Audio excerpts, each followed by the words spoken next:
안녕하세요.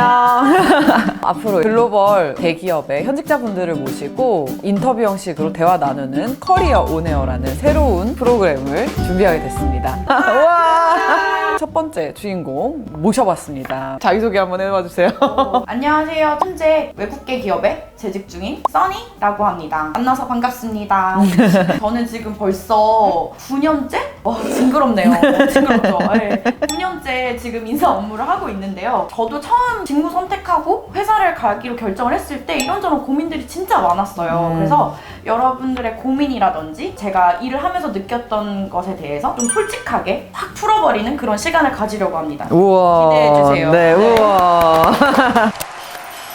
일단은 궁금한 게 인사 직무라는 거가 어쨌든 이렇게 선택을 하기가 쉽지 않은 직무 중에 하나잖아요. 인사 직무를 선택하신 이유가 있을까요? 있는 그대로 말씀을 드리자면 네. 처음에 일을 하게 된 게 계약직으로 외교부 산하 기관에서 일을 하고 있었는데 주된 업무가 교육 쪽 업무였어요. 네네, 그쵸. 교육 업무를 하면서 이제 새로운 사람들을 많이 만나고 그분들한테 도움을 주는 데 있어서 좀 많이 보람차기도 했고 그분들이랑 교류를 하는 게 굉장히 재밌기도 했어요. 그리고 또 뭐 인턴분들 채용하고 관리하는 업무를 하면서 네. 사실 어려운 점들도 있었지만 이거 되게 재밌다라는 생각이 들었고 그래서 인사 업무를 하게 됐어요. 네. 그러면 혹시 지금 하고 있는 인사 업무에 대한 만족도가 좀 어느 정도 되는지. 만족도 네.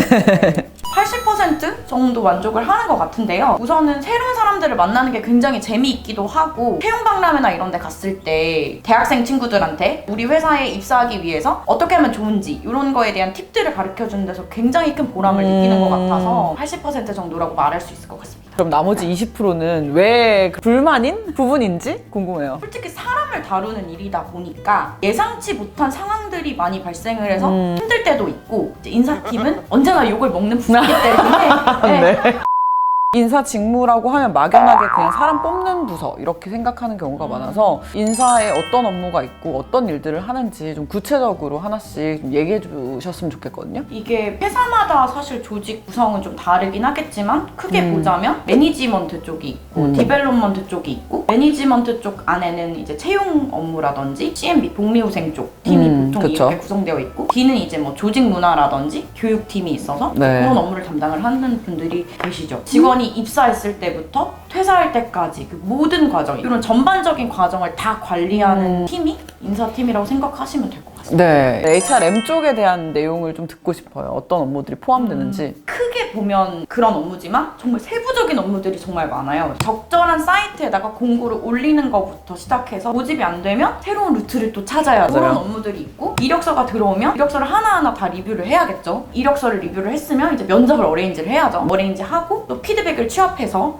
결과를 안내를 해야죠. 그쵸? 실질적으로 입사할 때 그런 서류들 다 받아야 되고 그걸 다 정리를 해서 시스템상에 그분들이 들어오셨을 때 원활하게 시스템을 사용할 수 있게끔 다 등록을 하고 온보딩이라고 보통 하죠. 당일날 온보딩 교육도 하루 하- 진행을 네. 하고 그런 짜질구레한 일들이 네. 굉장히 많은 것 같습니다. 일단 들어오는 것까지만 한 거예요, 지금. 네, 아직 시작도 안 했어요.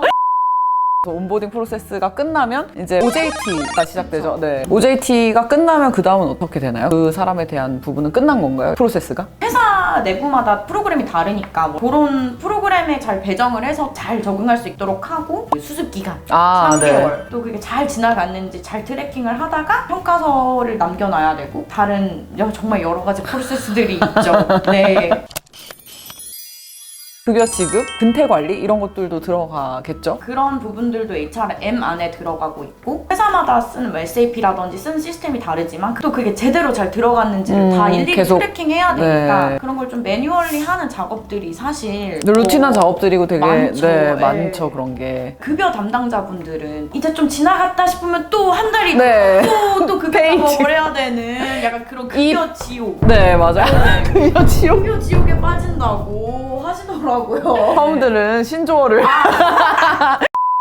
그리고 이제 아까 HRD 얘기를 해주셨어요. 조직 문화라든지 교육에 대한 내용을 얘기해 주셨는데 어떤 업무 포함되는지 설명해 주시면 좋을 것 같아요. 신규 입사자분들이 들어오면 또 회사에 대해서 좀 잘 알려줘야 회사에 대한 로열티도 높아지잖아요. 회사에 대한 뭐 소개를 하는 그런 입사 교육부터 시작해서 승진을 한다, 승진자 교육도 네. 기획하고 진행을 하게 될 것이고 사람들마다 그 교육에 대한 니즈가 다를 거기 때문에 그런 니즈를 파악해서 이제 어떤 교육을 하면 좋을지 기획해서 운영을 하는 것도 포함이 될 것이고 네. 연말 평가라든지 서베이 이런 거를 담당하는 것도 보통 D에서 담당을 하고 있는 걸로 알고 있어서 네. 접근성이 좋은 직무라고 보지는 않거든요. 대기업 같은 경우는 인사팀을 신입을 거의 안 뽑는 정도가 아니라 진짜 안 뽑잖아요.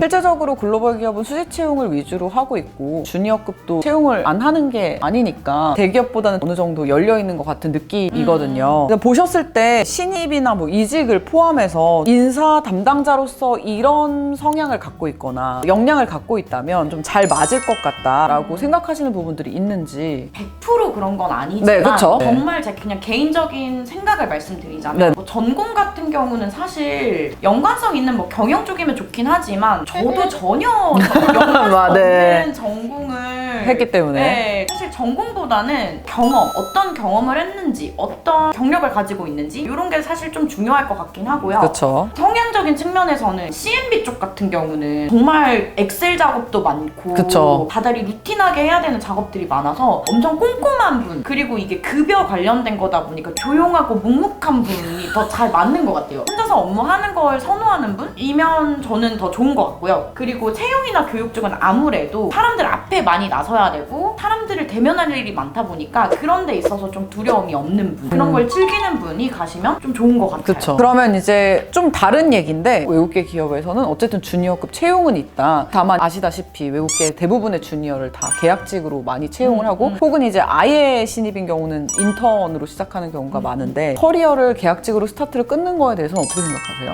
저도 사실 처음에는 정규직이어야지 정규직이 아니면 불안해라는 게 있었거든요. 근데 실제로 저도 계약직으로 시작하고 파견 계약직도 했었는데 그게 훨씬 나은 것 같아요. 왜냐면 이력에 쓸 게 없는 거보다는 뭐라도 해서 쓸 걸 많이 만들어 놓는 게 훨씬 더 좋은 것 같거든요. 네. 네. 계약직이라도 경험이 없는 거보다는 훨씬 좋다고 생각해요. 이력을 쌓는 데 있어서 중요한 게 계약이냐 정규냐 이런 것보다 직무의 전문성이 되는 업무를 해봤냐 이런 것들이 훨씬 더 중요한 것 같아요. 그죠? 그렇죠. 네네네. 너무너무 중요하죠. 메타버스를 활용을 요즘 많이 하잖아요. 네네네. 채용할 때. 이거 약간 미래에는 이러면 도태되겠구나. 저 큰일 났네요. 먼저 꿀팁이 있다면 네. 잘 준비하시는 걸 저는 항상 강추합니다. 그거에 네, 너무 중요합니다. 이렇게 하지 마라. 연락 없이 안 와. 내 실수인가?